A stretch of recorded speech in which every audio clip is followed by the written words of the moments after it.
I'm Nicol Lally, and this is the Breakout presented by ECAC Hockey.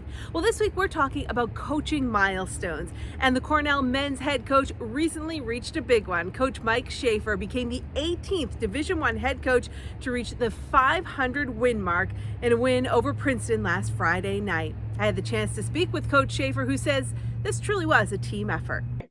Coach Schafer, thanks so much for joining us, and congratulations. You just reached 500 wins on Friday night. Tell me what that was like for you. Well, I was sitting on my couch at home, watching the game, and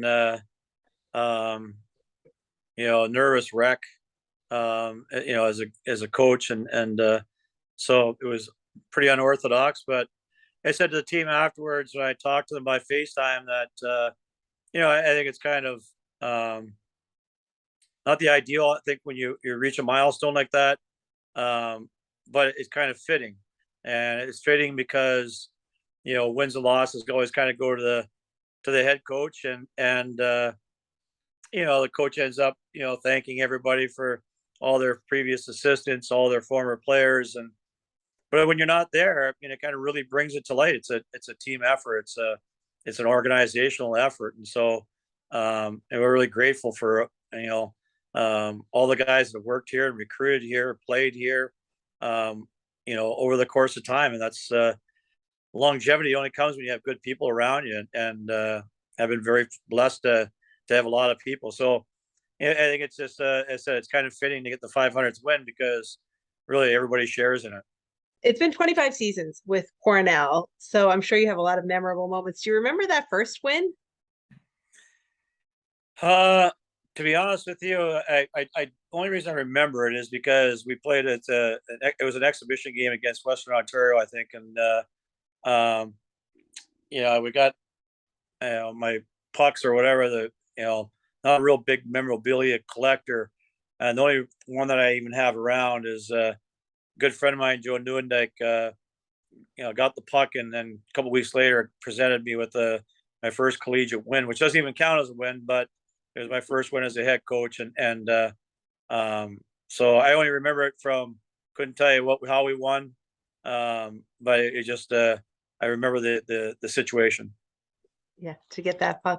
And there's been a lot of memorable moments. There's been a lot of big games and a lot of big wins for the Big Red over the last 25 seasons. But is there something in particular that sticks out for you? I don't think so. I mean, there's not one moment that looking back that that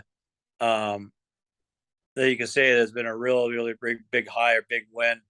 And I think there's a lot of them, and I probably, like a lot of coaches, I mean, the losses are the ones that like haunt you. I mean, it's the wins kind of are short lived, and it's if you ask me my top 5 losses, I could give them to you in a heartbeat, without any hesitation.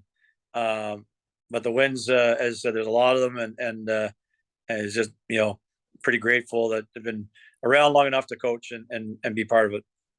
Yeah, and 25 seasons is pretty significant. It puts you in a different category now with these 500 wins, kind of in this elite status with coaches.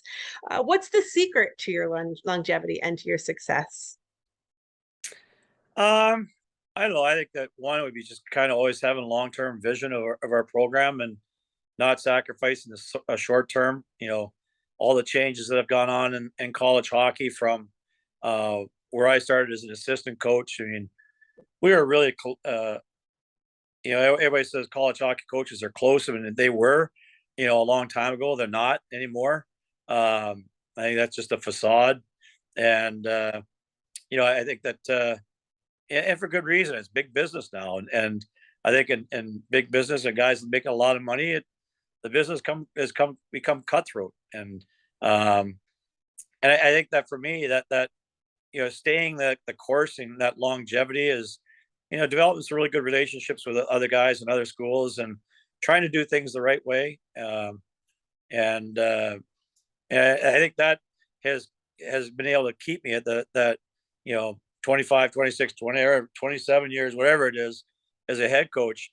That gives me kind of purpose, is that we've been able to do things the right way for a long period of time.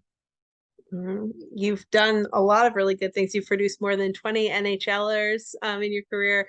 Do you have a favorite player or a player that sticks out over the years of somebody that maybe not one of the NHLers, maybe someone that you just made a difference in their life and that just meant something to you? Yeah, again, I think I think it's really interesting. As a college coach, probably some of the guys that are closest to or stay in touch with me the most are not the guys that you would think, not the guys that had an NHL career, have had all this success. Honestly, I think that there's a few of those guys that stayed close. I think the guys that really stayed close is that you've had big breakthroughs with, where you've had to cut them. You've had to, have hard conversations with, and you know, I don't know. I just find it weird, as a coach that coming through that adversity of working with some guys that those are the closest. And there's a lot of failures too as a coach, right? I mean, guys that you couldn't listen, or maybe you didn't handle properly, or you could have had more patience for, or you couldn't reach. And so, and coaching is it kind of falls in all three of those categories. Guys that had a lot of success, maybe they're just naturally blessed. Some guys that fought through that adversity, and then some guys, they probably don't like me a whole lot, and pushed too hard, didn't push enough, didn't reach, for whatever reason. I think that's a coach's life, but and I think that again, you got to go home and be able to sleep at night and try to do things the right way. And I think that's the best for your whole program. What's best for the 27 other guys on that team, and sometimes that doesn't match up with the one guy, and therefore sometimes there's those hard feelings, and so you got lots of alumni with probably all kinds of different feelings for me, and but that's okay. You're doing something right. You made it this far, right? Looking ahead to this season, how are you feeling so far? We just started league action here. Kind of new on the season here, but how you feeling about this year's squad? I like our team. I'm looking forward to getting some home games. We haven't played at home yet. Played 4 games on the road against St. Lawrence and Clarkson, and I knew it was going to be really tough. And we're trying to catch up. I mean, it just, even in our meeting today, some of the details that we see other teams doing really well, that we're not, and so I think we've been in all the games we've been in the sense of out at UMD and 1-0 game at Quinnipiac, and then had to score an empty netter. So we've been there, but we're a long ways away from a finished product. But we'll get there, so I like our guys. We get through this tough by the first 6 games on the road, and finally get some home games. I think we're going to be all right. Yeah, and coming back to home games, it seems like a lot of the people that I've talked to this year is finally this season, teams are starting to feel like they're getting the fans back. Things are more normal. Our COVID protocols have kind of gone behind us now, so it's been a lot more fun at the games. Would you say, even though you have been on the road, that's been the situation too, starting to feel more normal?